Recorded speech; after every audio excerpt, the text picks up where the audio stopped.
नमस्कार सब आदमी को। सारे गम हम भोजपुरी फिर जब भी आते हैं तो गर्दा कबार देते हैं सबका। जैसे कि बहुत आए अभी तक भांग का स्वाद तो चल ही रहा है ट्रेंडिंग में। अब कल सुबह 7 बजे सारे गम हम भोजपुरी से खेसारी भैया गा रहे हैं एगो वरदान, यानी कि पिछले साल जो एगो वरदान 3 गो वरदान मांगा था पिछले साल, इस बार एक वरदान मांग रहा है। 2 वरदान पूरी हो गई है, एक रह गया था तो इस साल पूरी होगा। और कल सुबह 7 बजे आ रहे हैं वो वरदान। क्या मांग रहे हैं सुनने के लिए और जानने के लिए हम तो बहुत ज़्यादा एक्साइटेड हैं। आप लोग कैसे हैं, आप लोग सर्च करेंगे और साथ में मेरे चैनल को भी सब्सक्राइब कर दीजिए। आप लोग नहीं करते हैं तभी आगे अच्छा कुछ हो पाएगा। अगर सब्सक्राइब नहीं होगा तो यार मायूस पड़ जाता हूँ।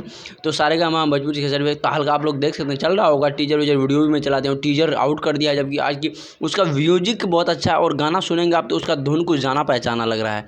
मिलते हैं कल सुबह 7 बजे, गाना और वरदान देखते हैं क्या मांगते हैं, साथ में देखेंगे हम। अगला वीडियो में कल मिलते हैं।